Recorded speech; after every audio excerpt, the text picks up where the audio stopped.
Hey, what's up, everybody? I'm here with my friend Alex Decker. Hey, guys. He is the youth pastor from Yarmouth Wesleyan, and we got him speaking at our youth group tonight. So we thought, why not take an opportunity to have a conversation about youth ministry, just talk back and forth. So we're going to go and grab a coffee, and we will be with you in a few seconds.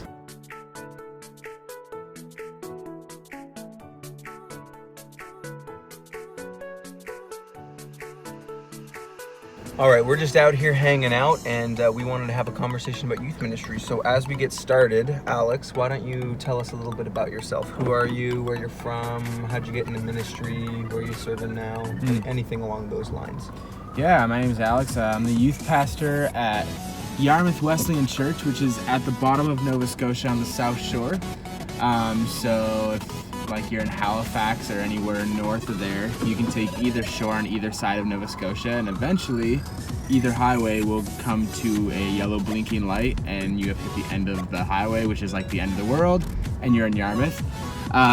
So yeah, I'm a youth pastor there, about 120 students or so, and yeah, it's been a cool ride. I've been there for about 2.5 years, and just starting to get my footing there.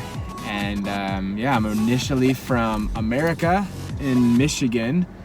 America, which is like, Michigan's like pretty much Ontario. Don't know how it became the States, but it peaks right up into Ontario like that. So yeah, that's where I'm from. Excuse the bump. Oh, my bad. Excuse the bump. Hey. Yeah, and then I went to Kingswood University in Sussex, New Brunswick, which is where I met my wife, who was from Yarmouth, and so that's kind of where we bridged the gap, and that's how I ended up there. So met Spencer about a year ago at a youth leaders conference. We've connected off and on, and now he has me in Halifax today, speaking at Shiloh Youth tonight. So yeah. Sweet, man. So it doesn't take too long to be involved in youth ministry on any level before some crazy stuff can go down. So I'm really interested to hear what would you say is the craziest story you have of something that's happened while being involved in youth ministry? Oh, man. And like, you can interpret crazy however you want. Like, maybe that's just a really funny thing that happened. Maybe it was like whatever you wanna. I mean, I think of a couple things. I think of disgusting and just a cool opportunity as a youth pastor. So one disgusting thing is like middle of September, youth trip to Sussex, New Brunswick to a youth rally, and I said no drinks in the van, and student decided to get a large strawberry milkshake. Oh, no. And we had a brand new church van, and the floorboards had this crevice, and he dropped his shake, and it just seeped under the floorboards, and it's just this super hot heat. So So we were starting to think of like, maybe we got to go park the van on a hill and like just dump water on the van. Like, anyway, so we had a good stinky ride there, and just a milkshake molding and getting curdled milk under floorboards and all that good stuff.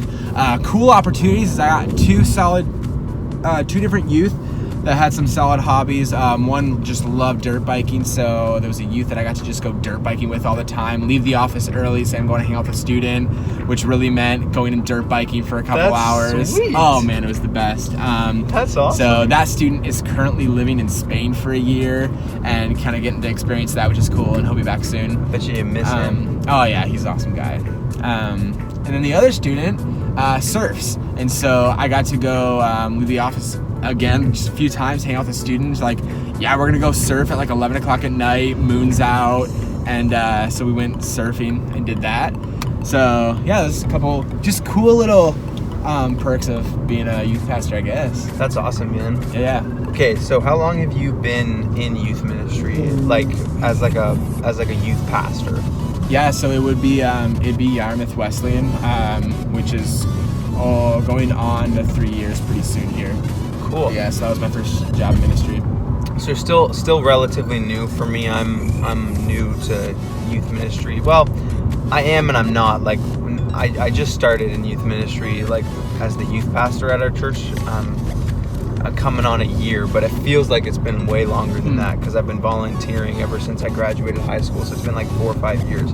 But for anybody who maybe is new in youth ministry, what's one piece of advice that you would give maybe like a new youth pastor, somebody who's starting off brand new in youth ministry? Yeah, as an actual youth pastor, I would say lean into your leadership team. That's really good. Yeah, they're more than just volunteers. When I walked in, it was my first job in youth ministry, and I had a team of about 15 leaders or so, and I grew up in a small youth ministry where I saw my youth pastor do everything. So I walked in, I started doing everything, and now I'm like 2.5 years in, thinking like I should have leaned way more into my relationships and with my leaders. And being a youth pastor comes with a lot of other responsibilities. I lead worship, and like things get busy in the church, so I often don't have time to even dig into a small group. And so I've even been challenged. I think I would lean into my leaders relationally and treat them as if they're your small group. Your first and foremost job, no matter what size you are, I think, is to lead your leaders first, and then your leaders lead the students. Yeah. And that is only going to prepare you for growth. Yeah, so. And I totally agree with that, because at the end of the day, it feels counterintuitive, because most pastors that get into youth ministry because they're really passionate about students, which is obviously like duh, like you need to be passionate about students. But it just makes sense that if you want to build a youth ministry that's going to have long-term impact in the lives of students, you would be wise to focus your energy towards not only students, but replicating yourself in your leaders, reproducing yourself in your leaders, pouring into them, building them up, making sure that you have a strong youth ministry, because at the end of the day, you're only one person.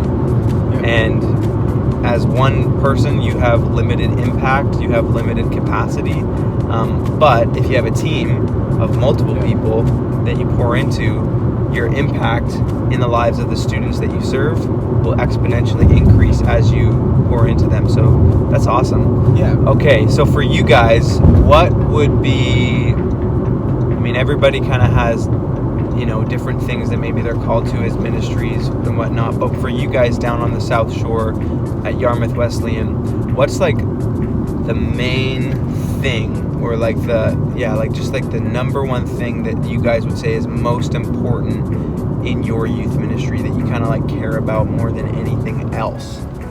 Yeah. It's something that's still being implemented, but I would say there's a good general agreement between myself and all the leaders that there's a great need for relationships and just being tight-knit through relationships, through community.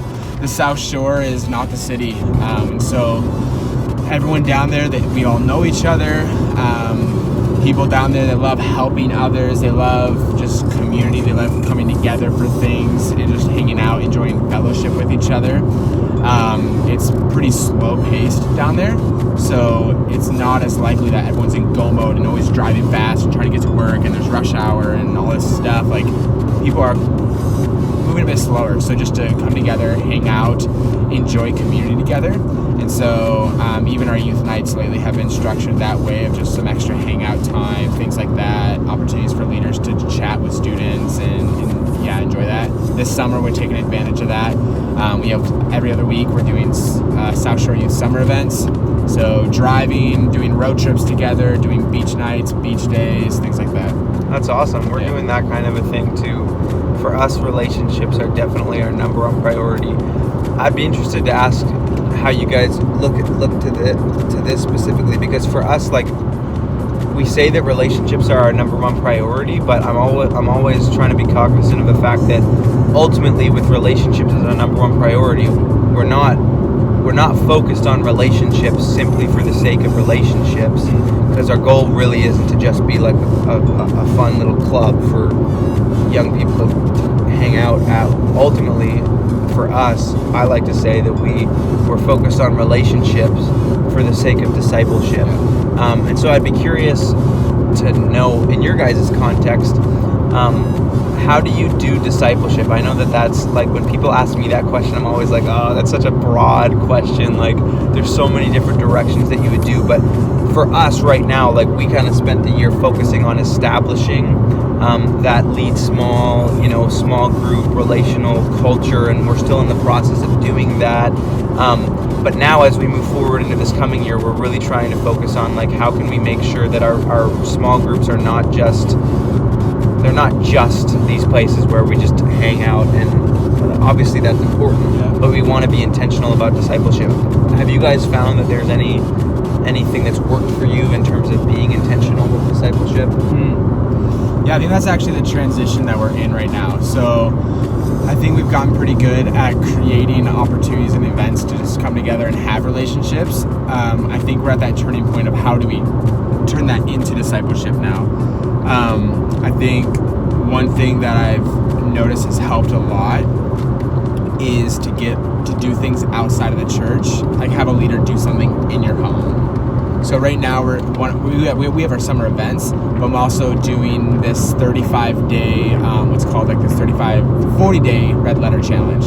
And so it's this daily challenge, but that you have all these challenges once every day. You have a devotion every day, you do it, but then you meet once a week and talk about that previous week and what you did every day.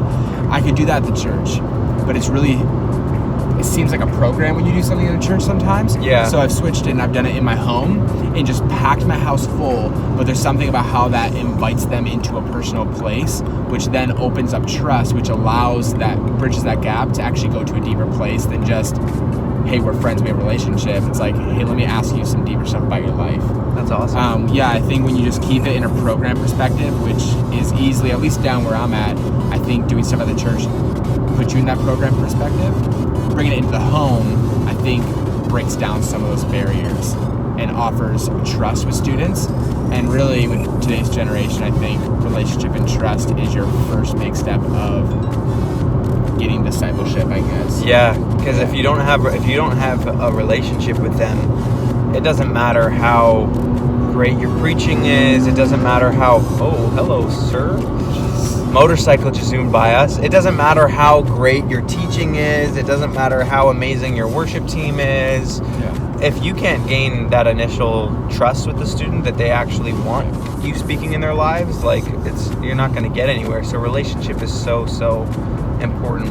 Yeah. One of the things I've loved hearing about as I've connected with you over this past year is how your guys' youth ministry does such a good job at I don't know how to say this. You guys just have a huge unchurched demographic in your youth ministry, and I'm sure that comes along with a whole host of challenges. But could you maybe just kind of share a little bit about that? For a guy like me, we have unchurched students coming to our youth ministry, but the predominant demographic of students in our youth ministry are church kids, and we love church kids. I love church kids. I am a church kid, but we're also wanting to figure out how we can reach out to students who, they didn't grow up in church and they don't have that background, and they need help from the church. And so, like, what have you guys found to be effective, just even in reaching unchurched students? What are some of the things that have worked? What are some of the challenges that come with that? Yeah. The outreach, we haven't done anything intentional to get the students. That's cool. Kind of. Yeah. It's just kind of happened? Well, yeah, maybe 10% of our students, maybe 15% of our students, you'll see on a Sunday morning. 15%? Yeah. Most of the students that we have coming, you can't jump into a sermon and just assume they understand Noah's Ark and some of these Bible stories. Bro, I don't even understand Noah's Ark. What is that all about, bro? Oh, man. No, I'm just kidding. Yeah, it's a whole new world, and so I'll find myself, just some things I notice is the amount of broken homes are coming from. And so how you act on discipline and trying to build a culture of respect is so difficult, because you have to force yourself to think through a whole different lens, as I also grew up in the church. And so another thing is just, as I preach, I have to watch the natural, just Christianese language, I guess. Like you assume when you're preaching, it's easy to assume growing up in church that you're preaching to an audience that will just know what certain terms mean. Yeah, I just assume they'll kind of pick up on these certain terms like salvation. So do you have to like be intentional about, like, if you're going to use a term, like you really have to take the time to define it? Yeah, I'm bad at taking that time. I'm bad at remembering to do it, but it's something I am aware of that I need to work on, I think. I think I'm just missing. It's almost like I need to. It's hard. You have to like work on just going a whole step earlier. Like, and in terms of dealing with that, and just being almost all outreach, things move slower. I've been trying a lot of different models.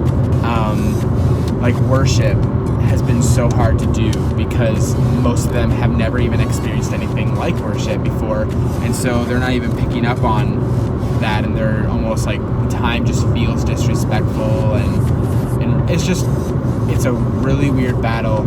I totally get that. Like we're definitely getting better as a youth ministry at reaching unchurched students. We've seen an increase in unchurched students join and consistently participate in our youth ministry, but it is just it's just so different because, like, I find, and it makes sense, but there's such a lack of reverence. You know what I mean? Like, they don't even. But it just goes to show, like, the day and age that we're living in. Like, we have students, like, they're up and they're in and they're out and they're in and they're out, and they leave worship, and they have all of their reasons that they don't want to sit in and worship, but it's almost like there's a lack of reverence, and a lot of that probably has to do with the fact that they don't have that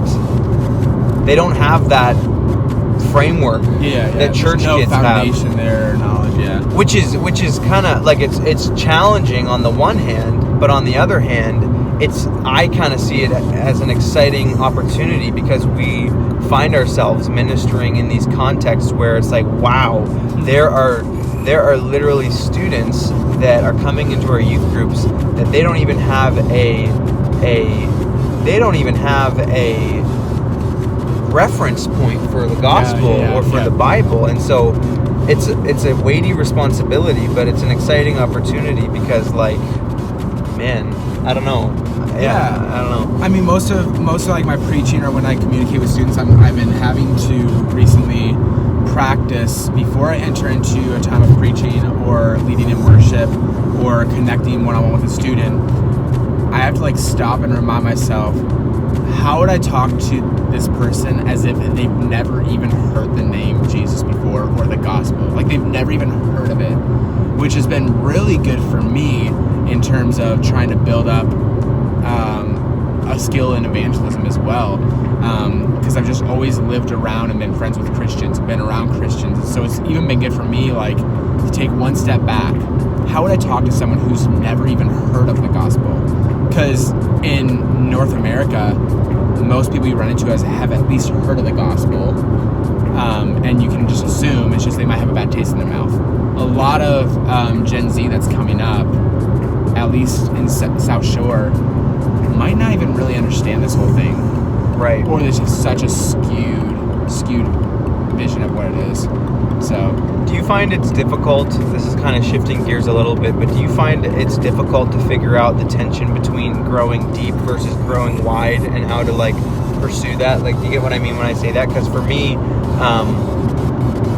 like, both are important, I think, but, like, I don't know, like, I want to grow our youth ministry, I want to reach more students, but at the same time, I don't want to get so focused on growing and reaching more students that happens at the expense of, like, you know, discipleship and actually taking students deeper in their faith. And I don't know, that's something that I struggle with, even in my own motives. I'm asking myself, like, you know, obviously the gospel demands us demands of us that we be a church and we be a group of people that are always trying to multiply, and we're always trying to take the gospel, further. But at the same time, I have to examine my own heart and be like, why do I want to grow our youth ministry? Is this because I genuinely, you know what I mean? Like, I'm always living in this tension of like, how do I like focus on like growing wide, but in a healthy way? Like, I don't know. Yeah, I mean, a couple different thoughts go through my mind, but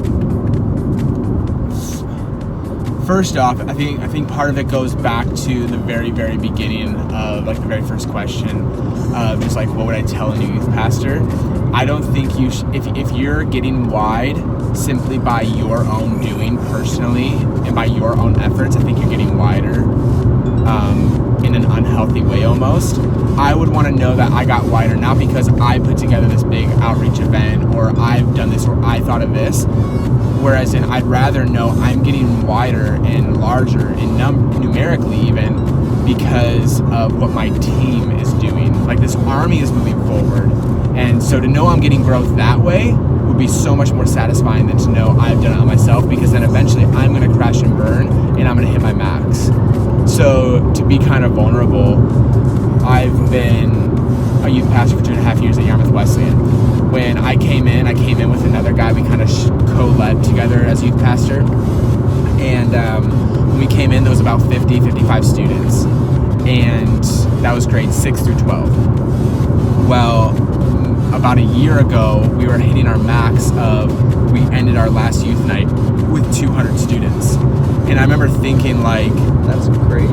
Well, in a way, like, but my sense, like, now looking back, I can say like I was loving the numbers so much that I would just promote because I was defining my success numerically, and which was so surface level of me to think as a youth pastor.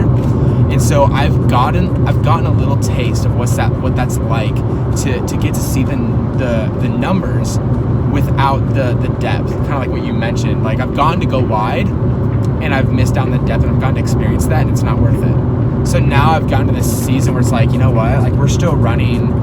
This last year we ran between like 115 and 150, anywhere in there were most of our weeks, and I've just gotten enough taste of it to see like there's still so much depth lacking, and numbers will never satisfy if there's not depth. So I'm like ready to enter a season where it's like I only want to see numbers like that again if it's because students are inviting students and students are walking into a culture of disciples. So right now we're so outreach focused, and our problem that it's like almost the ministry is running off on us at times because we have so many outreach students, and right now there's a culture of disrespect and everyone's outreach, and most people here don't even know who Jesus is. So when a newcomer walks into that place, they're going to walk in with a sense of this is a fun place to be. Whereas if we were to drastically change our motives, change how it looks, and that might mean sacrificing a lot of numbers, but then to rebuild that with depth over the next few years, and then to know numbers are growing, because when a new student comes in, they're going to experience a culture of discipleship, not just a fun place to be, which would make numbers so much more satisfying. So there definitely is a value to both getting wide and getting deep, but I think, in my opinion, and this is like only 2.5 years of experience of opinion, but I think you have to start deep and let that be the fuel to get wide, not the other way around. Yeah, because if you start with your focus being on getting wide, even if you did grow to like a point where you had so many students, it's like you don't want to get to a place where you have so many students that all of a sudden when you realize you need to go deep, you like don't even know like where to start or how to effectively like I would rather have a youth ministry that grows deep, and because a part of being a disciple of Jesus is making other disciples. As students go deep, that'll be a natural thing that starts to happen in their life. They'll just naturally start to invite more friends and share their faith. I'd rather be in that place than be in a place of like, oh my gosh, we have all these students like, and they don't know a thing, and they're not listening, and it's like asking yourself like, why are you getting wider? Like if numbers are growing for your youth ministry, like why are my numbers growing? And that was a huge reality check for me. They're growing because it's just a fun place. I want it to grow because students understand there's something life transforming here. Right. And they want to invite their friends. Right. Well, I think that that's about it for our conversation today. Maybe you could just say one thing for any youth pastors or youth leaders who are watching. I'll put you on the spot. One encouraging thing that you would maybe share with them as they continue on in whatever it is that God's called them to do. Yeah. I have done the season of thinking my situation is so unique and like there's something wrong. And the more people I talk to, I think most youth pastors are experiencing the same thing, maybe in a little different context, a little different culture, but experiencing the same thing. And so the more you can reach out and just do this with someone is so encouraging. Yeah. Don't do youth ministry on your own. Talk to someone else, whether their context is the same, drastically different. Just banter ideas, and I've found great encouragement when I just open up and I just look for resources and try to talk to other youth pastors that are doing this. Yep. That's awesome. Well, thanks, man. We're excited for youth tonight. Alex is speaking at our youth group tonight. It's going to be fun. I love that. Don't do youth ministry alone. Find some youth pastors in and around your area and actually make it a priority to be in relationship with them on a regular basis. All right. Peace out, guys. See you guys.